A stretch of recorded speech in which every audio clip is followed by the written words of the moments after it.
pour une fonction f qui va d'un ensemble x dans le même ensemble x, on va définir ce que c'est que l'itération de la composition. Donc d'une part, on définit que f composé 0 fois, c'est l'identité par définition. Et ensuite, on va définir par récurrence que f composé n plus une fois, c'est f composé n composé avec f. Donc on vient en fait de définir ce que c'est que f, rond f, etc. n plus une fois ici pour fn plus 1. Et il s'agit de montrer par récurrence que fn plus 1 s'écrit aussi f rond fn, d'accord? Donc fn rond f et f rond fn sont la même chose. Alors on va démontrer ceci par récurrence. Pour n égale 0, que donne l'assertion à n? Ça nous dit juste que f1, donc qui vaut f, égale à f rond f à la puissance 0. Mais f à la puissance 0, c'est l'identité. Donc ceci, c'est bien f. D'accord? Donc l'assertion à 0 est bien vraie. L'hérédité, on fixe un entier n positif. On suppose à n vrai. Et il s'agit de démontrer à n plus 1. Donc on démarre de f composé n plus 2 fois. Par définition de ce que c'est que composé n plus 2 fois, c'est f composé n plus une fois composé avec f.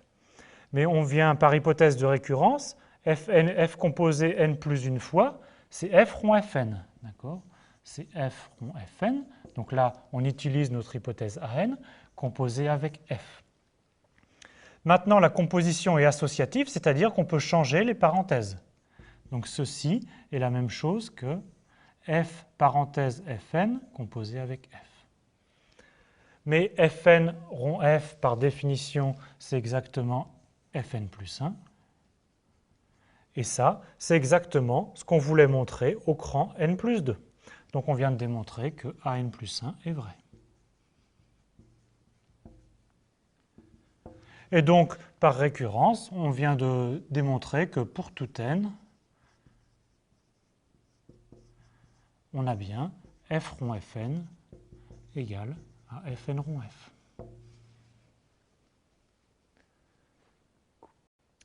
On suppose maintenant que notre fonction f qui va de x dans x est bijective. Et on veut montrer que prendre l'inverse et itérer, ou d'abord itérer et prendre l'inverse, c'est la même chose. On démontre ceci par récurrence, toujours avec nos trois étapes.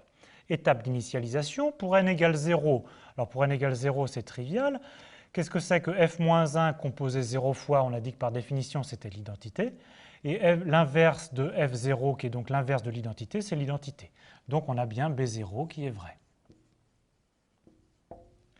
L'étape d'hérédité, on fixe un entier n positif ou nul et on suppose que bn est vrai.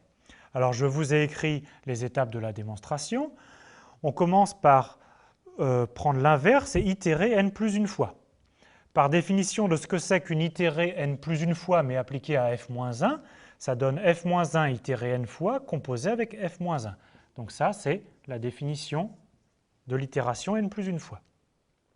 Maintenant, on applique notre hypothèse de récurrence. On a supposé que Bn est vrai, c'est-à-dire que f-1 composé n fois, on a dit que c'est Fn et prendre l'inverse ensuite. Donc ici, on prend juste notre hypothèse Bn pour remplacer, pour échanger les parenthèses. Maintenant, Fn moins 1 rond f moins 1, c'est f rond Fn moins 1.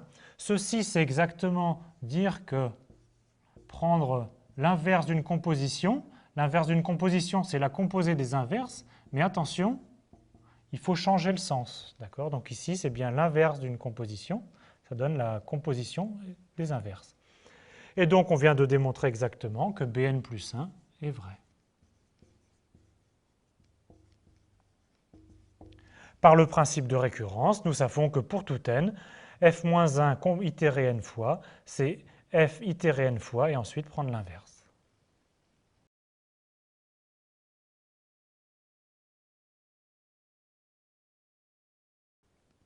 Donc Henri Poincaré disait que le raisonnement par récurrence est un instrument qui permet de passer du fini à l'infini.